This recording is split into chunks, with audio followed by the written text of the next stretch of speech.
जय Hind everyone. I welcome you all to defence vision.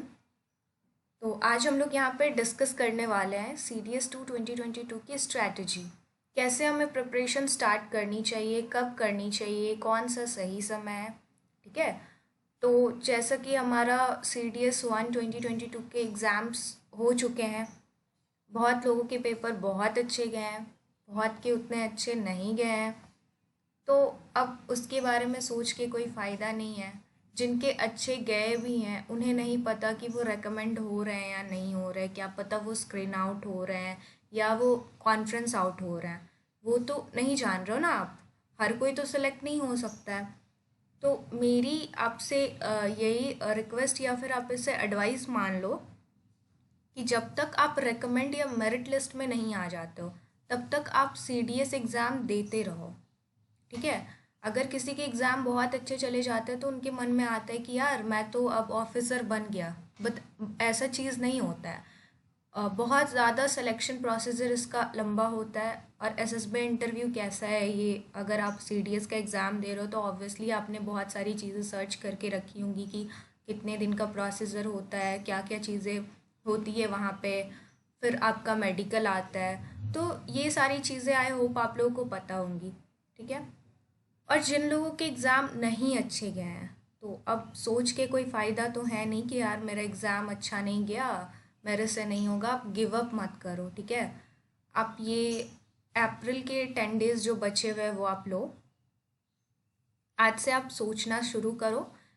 आप अपने प्रॉब्लम्स को साइड करो। आप सोचो कि अब आप कैसे CDS 2 के लिए प्रिपेयर करोगे। बिकॉज़ आने वाले 3 to 4 मंथ्स बहुत इम्पॉर्टेंट होने वाला है।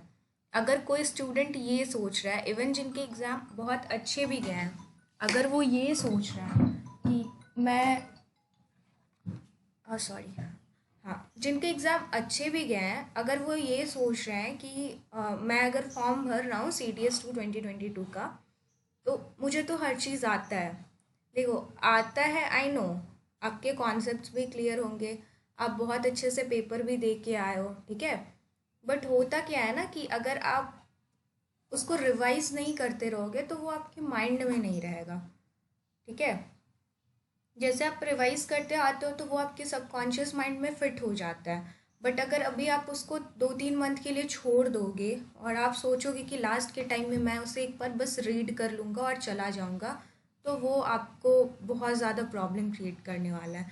फिर आपकी लंका लग जाने वाली है वहाँ पर। तो आप ये सब मत सोचना। और है आपके पास टाइम, ठीक है, यू आर प्रिपेयर्ड इनफ। और जिन लोगों के पेपर अच्छे गए या फिर जिनकी स्ट्रैटेजी पहले से अच्छी है, आप लो टाइम, बट स्टिल 2 मंथ तो आप भी दो। और जिनके अच्छे नहीं गए हैं, तो होता क्या है ना कि आपको ये नहीं पता चल रहा होता है कि प्रिपरेशन करना कैसे है। ऑल्दो यूट्यूब पे बहुत ज़्यादा वीडियोज़ हैं जो आपको बताते हैं, बहुत अच्छे अच्छे वीडियोज़ हैं जो आपको बताते हैं कि कैसे प्रिपेयर करना है। ठीक है। तो मैं भी बस वही हेल्प करने वाली हूँ आप लोगों को कि कैसे करना है, क्योंकि मैंने भी किया है तो मैं बता सकती हूँ। मैंने भी एग्ज़ाम्स दिए हैं, CDS के एग्ज़ाम्स दिए हैं, तो मैं आपको बता सकती हूँ कि कौन कौन सा बुक आप ऑप्ट करो। बहुत सारे सब्जेक्ट के मल्टीपल बुक्स के सजेशन आपको कोई बता देता है, भाई ये भी पढ़ ले, भाई वो भी पढ़ ले। रिक्वायर्ड नहीं है। ठीक है। रिक्वायर्ड नहीं है। अब बहुत सारे सब्जेक्ट आपको पढ़ने होते हैं CDS एग्ज़ाम के लिए। ठीक है। तो आप वो प्रॉपर प्लानिंग नहीं कर पाते हो कि कितना वक्त किसको देना है, किसको किस तरह से पढ़ना है, किसके लिए क्या क्या करना है।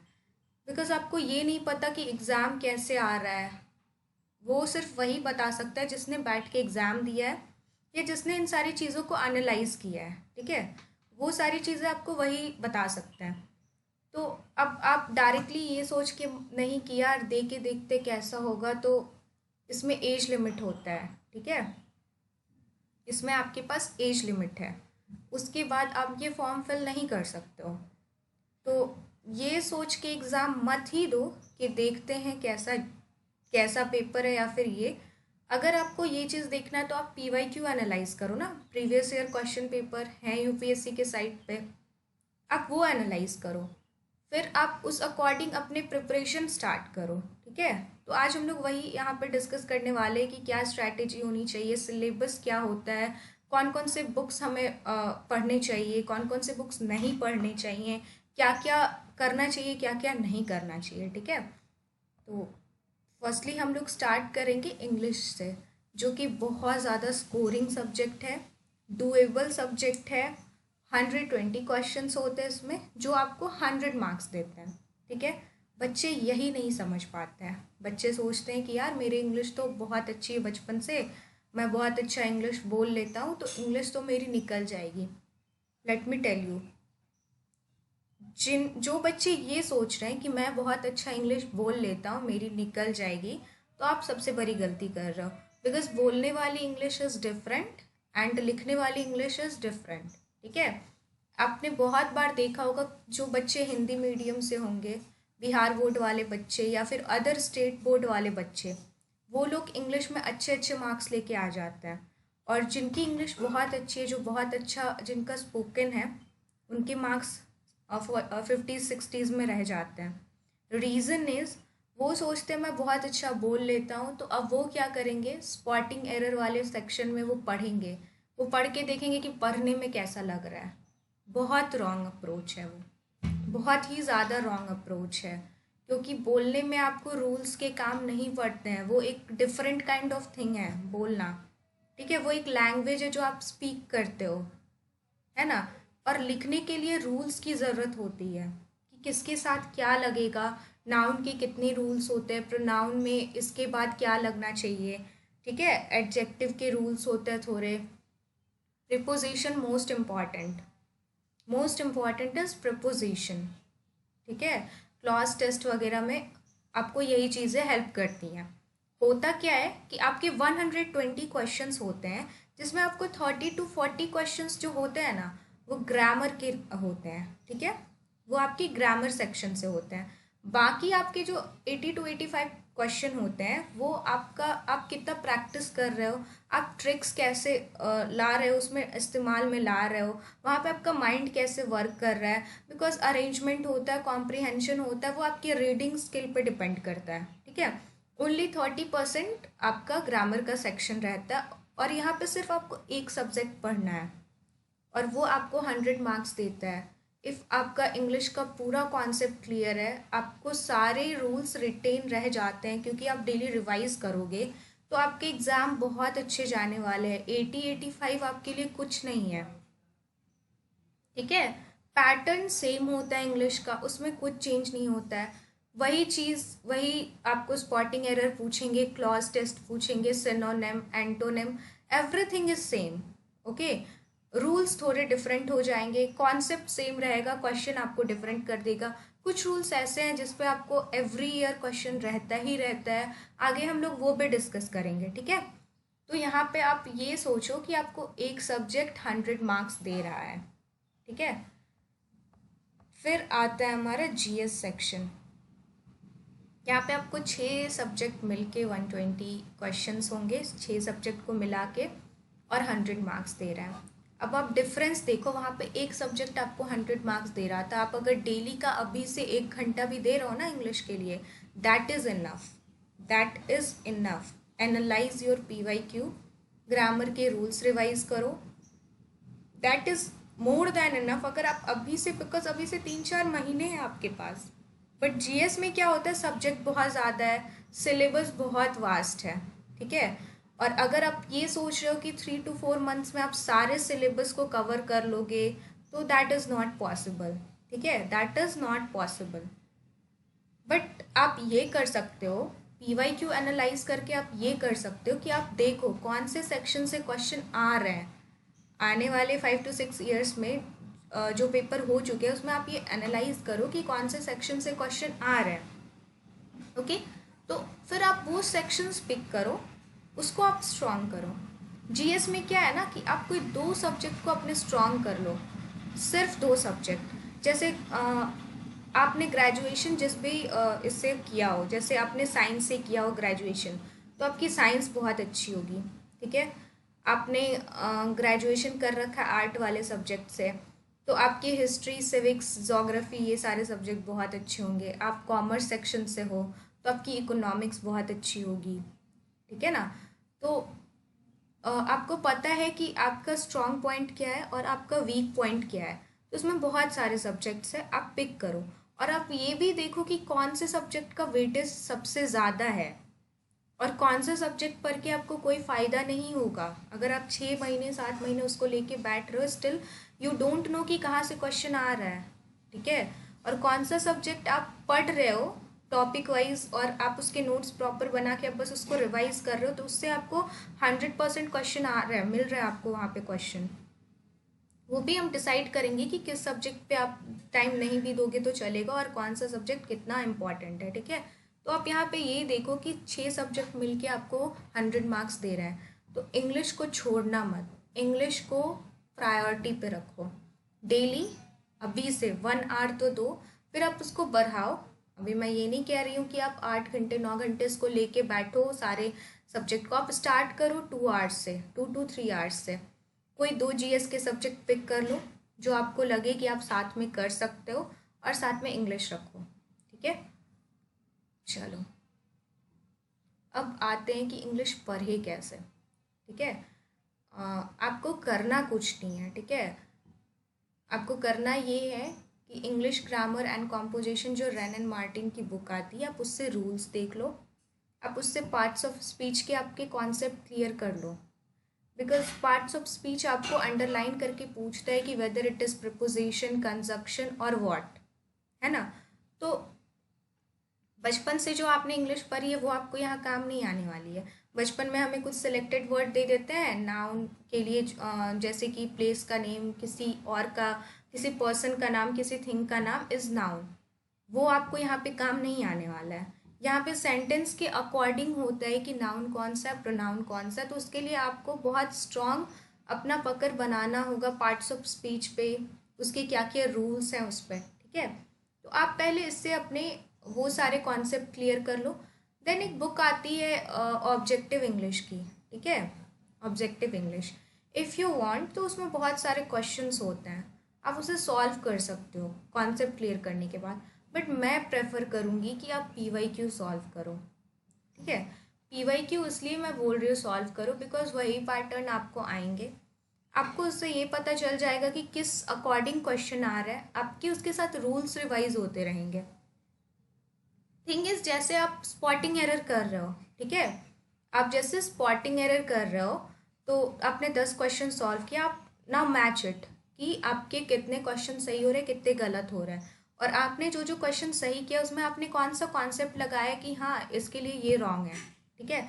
तो वो वहाँ पे आपको एक रूल सिखाएगा, और जो गलत है वो क्यों गलत है, वहाँ पे कौन सा रूल लग के उसका ऑप्शन कौन सा है, वो चीज़ आप वहाँ पे लिखो, वो चीज़ आप अपने नोट में लिखो and revise it. Her 10 question आपको अलग 10 रूल बताता है। ठीक है। और वो सिलेक्टेड रूल्स ही रहते हैं, आपका इंग्लिश का कोई ऐसा नहीं कि नया नया रूल्स इन्वेंट होता है, वो सिलेक्टेड रूल्स से ही आपको क्वेश्चन पूछेंगे। तो आप अपने कॉन्सेप्ट क्लियर करो, PYQ लगाओ, ज़रूरी नहीं आप CDS के बस PYQ लगाओ, CAPF लो, NDA लो। ये भी एग्ज़ाम UPSC कंडक्ट कराती है, लेवल थोड़ा ऊपर या नीचे होता है। ठीक है। बट पूछते हैं वो, रूल्स तो आप चेंज नहीं कर सकते हो ना, इंग्लिश तो आप चेंज नहीं कर सकते हो, तो वो लेवल आपका ऊपर नीचे होगा, बट क्वेश्चन आप अटेम्प्ट करो CDS, CAPF एंड NDA के, इंग्लिश आपकी ऐसी क्लियर हो जाएगी।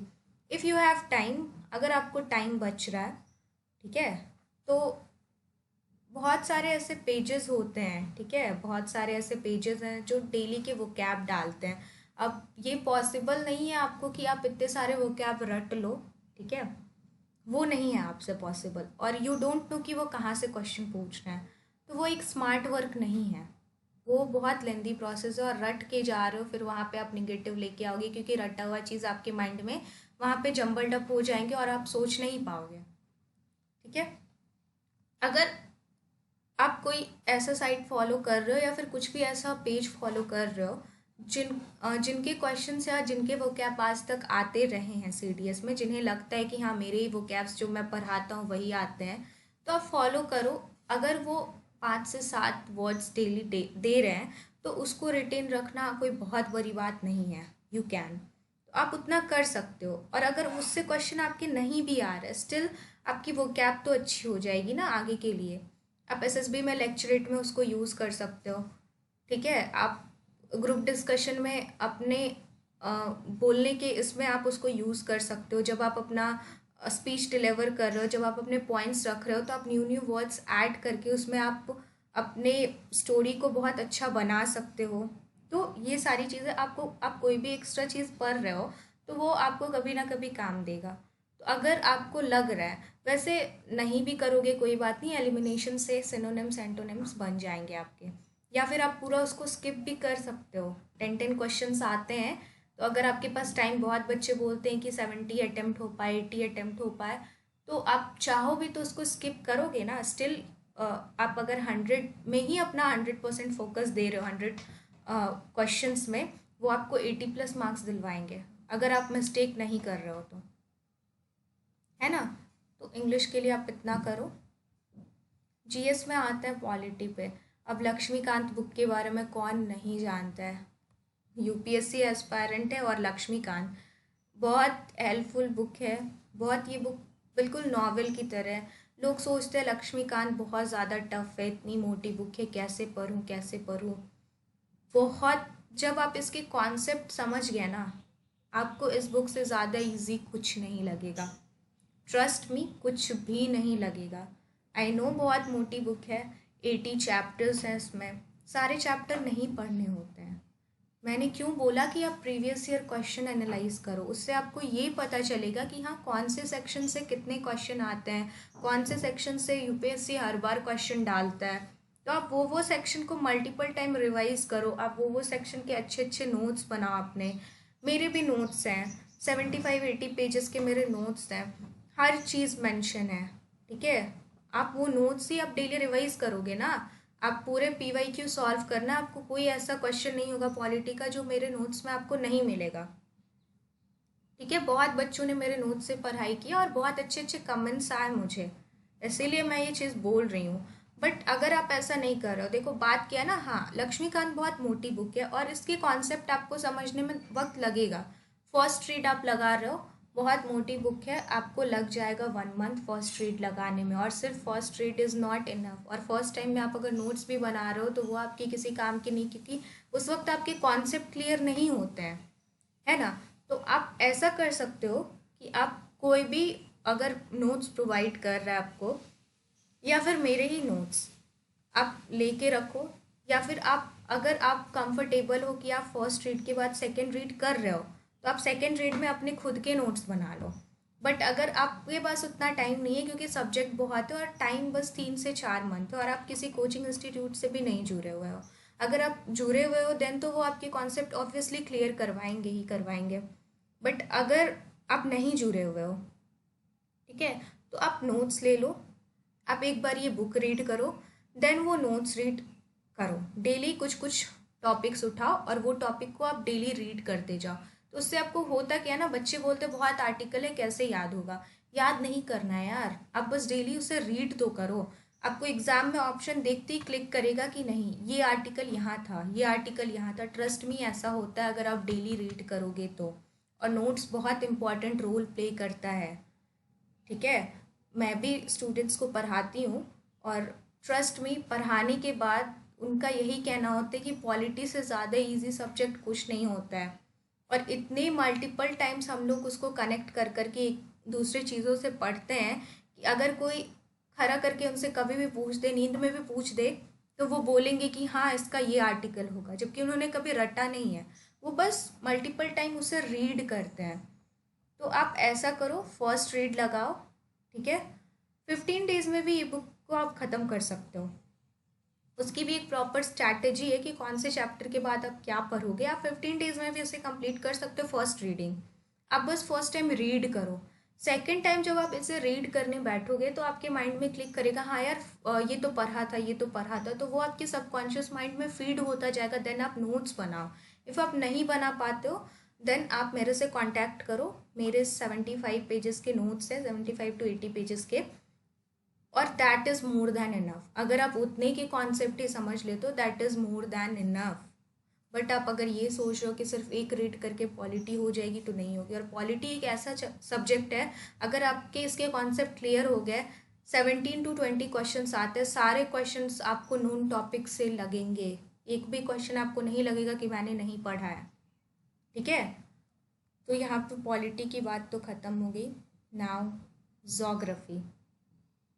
जोग्राफी आप कभी भी पढ़ो ना, तो मैप आप एटलस का यूज़ करो या फिर खुद ड्रॉ करो।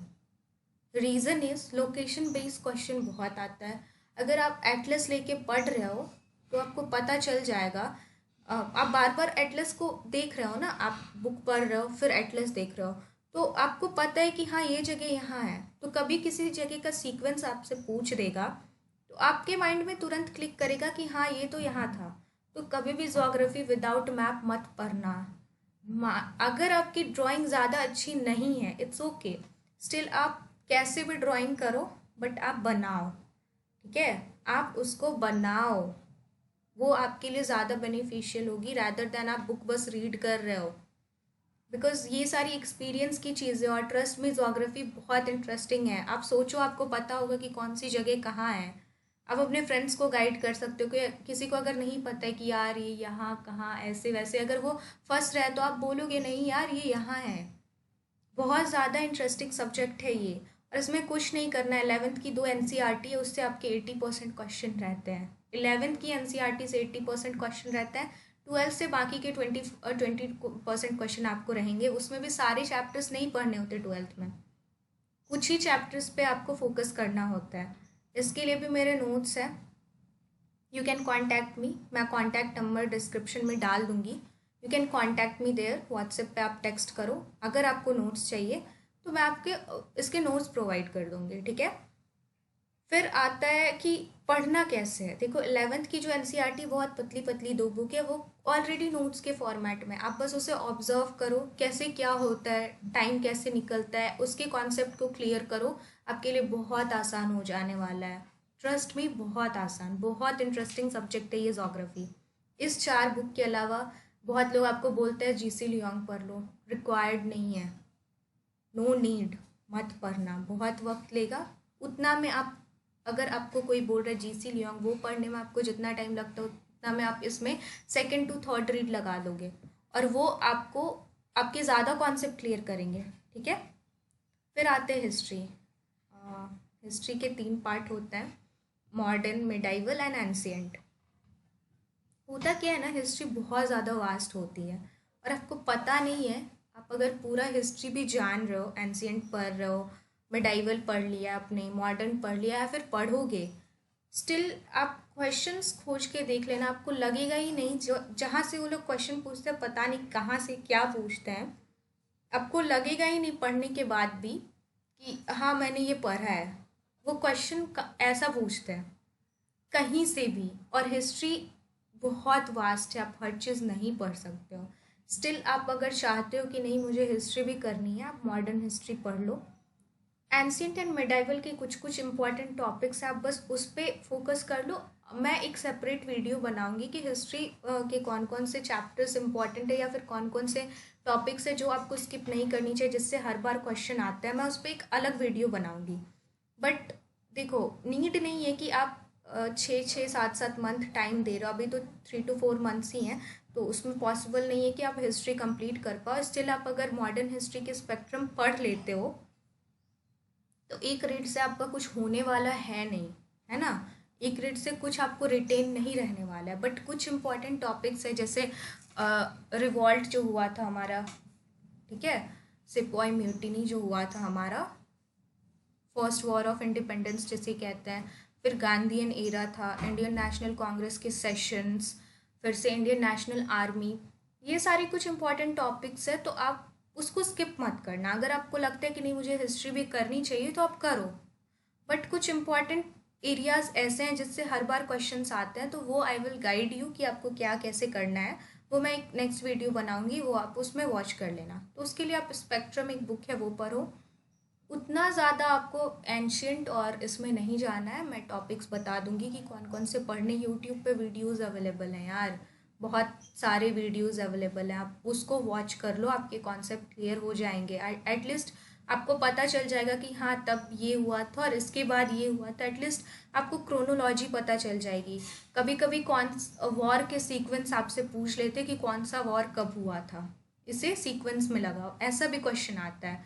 तो अगर आप एक ऊपर से आप बस एक ब्रीफ भी समझ जाओगे ना कि हाँ ये चीज़ें हमारी हिस्ट्री में हो चुकी हैं, तो अगर कुछ क्वेश्चंस 25 में आपको 5 to 6 क्वेश्चंस तो ऐसे ही सॉल्व हो जाएंगे। बाकी आप हिस्ट्री पूरी तरह से कभी कंप्लीट नहीं कर सकते हो। वर्थ नहीं है आपको इस पे 6 to 7 मंथ या फिर अभी से जो 4 मंथ है देने का, वर्थ नहीं है कुछ। इससे अच्छा आप polity 2nd to 3rd time revise कर लो, वो आपके लिए बहुत अच्छी है। अगर आप पढ़ लोगे तो आपको सारे के सारे क्वेश्चन मिल जाएंगे, सारे के सारे। आप मेरे नोट्स देखना, आप उसी को बस रिवाइज करो, आपको उसी से सारे क्वेश्चंस मिलेंगे। वैसे है मेरे पास हिस्ट्री के भी नोट्स, बट मैंने हिस्ट्री का नोट्स डाला नहीं है। लाइक मैंने जो अपना पोस्ट किया उसमें हिस्ट्री का नोट्स ऐसे कुछ डाला नहीं है करके कि मैं आपको हिस्ट्री के नोट्स भी प्रोवाइड करूँगी, बिकॉज मैंने पढ़ा ही नहीं था उससे। ठीक है, तो बस एक बार स्टार्टिंग में जब मैं प्रिपरेशन, मैंने सोचा था कि मैं डिफेंस फील्ड में जाऊँगी, CDS का एग्ज़ाम देना, तो सबसे पहले मैंने हिस्ट्री उस वक्त उठाया था, तो मैंने अपने नोट्स रेडी किए थे, बट मैंने कभी उसे रिवाइज़ भी नहीं किया।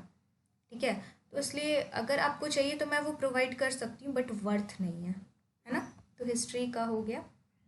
देन आता है science, most important 30 questions. Physics, chemistry and biology, सबके 10 क्वेश्चंस रहते हैं। करना कुछ नहीं है, 2 बुक है, 9th और 10th। ठीक है, 9 और 10th की 2 ही बुक है, बस यही आप पढ़ो, अपने कॉन्सेप्ट क्लियर कर लो, हो गया। दोनों बुक मिला के 7 to 8 चैप्टर बायोलॉजी के होंगे। एक दिन में आपका एक चैप्टर हो जाने वाला है। 15 to 20 डेज में आप 9 और 10th की साइंस कंप्लीट कर सकते हो। ठीक है, मैंने किया है इसलिए मैं बता रही हूँ, कुछ ज़्यादा नहीं होता, आपने पढ़ी हुई है ये सारी चीज़ें 9th-10th में, बस कॉन्सेप्ट क्लियर अगेन आपको करना है, क्योंकि आप भूल चुके हो वो सारी चीज़ें। पढ़ो, इसके नोट्स बना लो, या फिर आप मेरे नोट्स ले सकते हो, बहुत इजी हो जाने वाला है आपके लिए। और साइंस एक ऐसा सब्जेक्ट है ना, डायरेक्ट क्वेश्चन आता है, 1 लाइनर क्वेश्चन आते हैं इसमें। इसमें आपको कोई दिमाग लगाने की ज़रूरत नहीं है, डायरेक्ट आपसे पूछेगा। ठीक है, कौन सा लेंस यूज़ होगा, कौन से वेन का क्या काम है, ठीक है, सिल्वर क्यों ब्लैक हो जाता है, ये सारे आपके कॉमन सेंस वाले क्वेश्चंस होते हैं। ठीक है, तो बस इतना ही करना है साइंस के लिए, बट ये आपको सबसे ज़्यादा मार्क्स दिलवाएंगे, तो इसको प्लीज़ स्किप मत करना, प्लीज़। नॉन साइंस वाले भी मत स्किप करना, 10th तक आपने भी साइंस पढ़ा है और वो बहुत बेसिक कॉन्सेप्ट है। I will make a separate video, मैं चैप्टर वाइज सोच रही हूँ कि मैं साइंस को डिस्कस करूँगी। वैसे जो बैच के हैं उन्हें तो मैं करवा ही रही हूँ, करवाऊँगी, बट जो नहीं है आई विल ट्राई, अगर टाइम बच रहा है मेरे पास तो मैं यूट्यूब पे वीडियोस डालूंगी उससे रिलेटेड। ठीक है, तो आपके कॉन्सेप्ट क्लियर हो जाएंगे, डोंट वरी। ठीक है, साइंस स्किप मत करना। लास्ट में हमारा आता है करंट अफेयर्स। इस बार भी 21 क्वेश्चंस थे करंट अफेयर्स में, और आगे भी ऐसे ही रहेंगे 20 to 25 क्वेश्चंस के अराउंड। तो आपको इसमें करना कुछ नहीं है, कोई एक पर्टिकुलर डिफेंस पेज को फॉलो करो। ठीक है, ऐसा पेज फॉलो करो जो आपको क्रिस्प चीज़ें दे, लाइक डेली के बस 4-5 इम्पॉर्टेंट डिफेंस करंट अफेयर्स ऐसे बताएं जो कि इम्पॉर्टेंट हो। ठीक है, ऐसा नहीं कि रोज़ रोज़ आपको 10, 12, 15, 20 ऐसे बता रहे हैं, आप उतना रिटेन नहीं रख पाओगे। या फिर अगर आप वो भी नहीं कर रहे हो, मत करो, डेली करंट अफेयर पढ़ना इज़ नॉट इम्पॉर्टेंट। उससे बेटर है आप उतना टाइम दूसरे सब्जेक्ट को दे दो, वो आपको ज़्यादा हेल्पफुल होगा। बहुत ऐसे यूट्यूब पे चैनल है जो आपको मंथली करंट अफेयर्स प्रोवाइड करते हैं, जो मंथ के एंड में आपको 1 घंटे का लेक्चर देंगे, जिसमें उस मंथ के इम्पॉर्टेंट 40 to 50 करंट अफेयर्स होते हैं, और वहाँ से आते हैं बिकॉज उन लोगों ने एग्ज़ाम्स दे रखे हैं, उन्हें पता है कि कौन से सेक्शन से क्वेश्चन आते हैं, तो वो लोग वही सारी चीज़ें उसमें डालेंगे और वो हेल्पफुल होती है, वो बहुत ज़्यादा हेल्पफुल होती है। मैं भी डालूँगी, मैंने भी सोचा है कि मैं हर मंथ का करंट अफेयर्स बना के मैं डालूँगी, तो आप बस उसको फॉलो करो। जब आप उसको देख रहे हो आप नोट्स बना लो, एंड डेली के डेली आप उसे रिवाइज करो। रिवाइज इन द सेंस रटना नहीं है आपको बैठ के, बस रीड करो डेली। मॉर्निंग में जीएस का आप टाइम रख लो, जैसे आपने पॉलिटी का फर्स्ट चैप्टर पढ़ा, ठीक है, अभी तो पहले रीड करना, फर्स्ट रीड लगाना, और इफ़ आपके पास नोट्स है तो रोज़ 2-2 चैप्टर ऐसे डिसाइड करो कि हाँ आज ये 2 चैप्टर पढ़ना है, मॉर्निंग में रीड करो। देन सेकंड डे भी उसे रीड करो। थर्ड डे नया टॉपिक उठाओ। एक दिन पढ़ के नहीं छोड़ना है कोई भी चीज़, वो आपको नहीं रहेगा रिटेन, ठीक है। करंट अफेयर्स के लिए आपको ये करना है, मंथ के एंड में कोई सा भी ऐसा चैनल जो आपको अच्छा लगता है, जिनकी बातें आपको समझ में आती है, जिन पे आपको ज़्यादा ट्रस्ट है। मैं भी वैसे बनाऊंगी, तो आपको अगर लगेगा कि हाँ मेरा आप देख सकते हो तो आप वो देखना, ठीक है। वो आपके ऊपर है पूरा। अब बच्चे सोचेंगे कि मैंने इकोनॉमिक्स के बारे में कुछ नहीं बताया। यार इकोनॉमिक्स इज़, अगर आपको इकोनॉमिक्स के कॉन्सेप्ट समझने हैं ना तो पूरे 1 साल लग जाने वाले हैं। माइक्रो इकोनॉमिक्स होता है, मैक्रो इकोनॉमिक्स होता है, वो जो कॉमर्स के स्टूडेंट्स हैं वही समझ सकते हैं। और क्वेश्चन 5 से 10 आते हैं, 6 से 10 आते हैं हर बार, उससे ज़्यादा नहीं रहते हैं। और उसमें से भी 4 से 5 क्वेश्चन तो आपके स्कीम पे रहते हैं, जो कि करंट अफेयर्स में ही कवर हो जाता है। बच्चे 5 क्वेश्चन के लिए आप क्यों इतनी मोटी मोटी बुक्स पढ़ोगे, वर्थ नहीं है। हाँ, कुछ इंपॉर्टेंट टॉपिक्स है जिससे हर बार क्वेश्चन आते हैं, वो मैं यूट्यूब पे ही आपको पढ़ाऊँगी लास्ट के टाइम में। लास्ट के 1 मंथ हम करेंगे, चीज़ें करेंगे हम उसमें। मैं इंपॉर्टेंट टॉपिक्स जो इकोनॉमिक्स के जो हर बार आते रहे तो वो मैं वहाँ पे डिस्कस करूँगी। देखो होता ही है ना, यूपीएससी जान रहा होता है कि बच्चे ये सब्जेक्ट बिल्कुल नहीं पढ़ेंगे, तो वो उतना टफ क्वेश्चन वहाँ से डालेंगे ही नहीं, वो बहुत इजी क्वेश्चन डालेंगे। तो वो छोटी छोटी चीज़ें हम वहाँ पे डिस्कस कर लेंगे, तो आपके 3 से 4 क्वेश्चन उससे भी सॉल्व हो जाएंगे, तो वो कोई बड़ी बात नहीं है, ठीक है। इतना आप कर लो। इतना आपसे नहीं हो रहा है तो 2 जीएस का तो आप ऐसा सब्जेक्ट उठाओ ही जिस पे आपका बहुत स्ट्रांग ये बना हो, आपका बेसिक्स उस पर क्लियर हो। मल्टीपल रिवीजन दो, ज़रूरी नहीं आप कोई कोचिंग ज्वाइन करो, but if you are joining तो आप उस पे ही पूरी तरह से रिलाई मत कर लो कि हाँ वही पढ़ाएंगे, जब पढ़ाएंगे तब मैं पढ़ूंगी। ऐसा नहीं होता है। वो जो आपको प्रोवाइड करे आप उसको रिवाइज करते रहो, रिवाइज करते रहो, बैक टू बैक रिवाइज करो। आप आज उसको पढ़ रहे हो, फिर कल पढ़ो, फिर 4 दिन बाद पढ़ो, बट पढ़ना उसे छोड़ना मत। फिर वो आपके माइंड से निकल जाएगा, फिर आप जो नई नई चीज़ें फीड करोगे वो आपके माइंड में रह जाएगा, पुरानी चीज़ें चली जाएंगी, ट्रस्ट मी। और एग्ज़ाम में बहुत प्रॉब्लम होने वाली है आपको, ठीक है। तो नाउ हम लोग ख़त्म करते हैं आज का ये सेशन। मेरे अकॉर्डिंग मैंने जैसे एग्ज़ाम दिया, मुझे जो हेल्पफुल लगा, जो जो चीज़ें मेरे लिए वर्क की थी आज तक, मैंने जो एग्ज़ाम दिया वही सारी चीज़ें मैंने आपको बता दी है। अगर आपकी कोई भी क्वेरी हो एग्ज़ाम से रिलेटेड, कमेंट सेक्शन में आप मैसेज करो, या फिर आप मुझे व्हाट्सएप कर सकते हो, मैं आपको रिप्लाई दूंगी। नोट्स के लिए भी आप मुझे व्हाट्सएप करो। और इफ़ आप इनरोल होना चाहते हो बैच में, देन उसके लिए भी आप मुझे व्हाट्सएप करो, ठीक है। तो मिलते हैं नेक्स्ट वीडियो में, ठीक है। तब तक के लिए जय हिंद। और पढ़ाई करना मत छोड़ना, सबसे इजी काम पढ़ाई है। और पढ़ाई एक ऐसा चीज़ है जो आपको कहीं ना कहीं पहुंचा के ही छोड़ेगा, है ना। सो पढ़ाई करना मत छोड़ना। All the best. Okay, bye.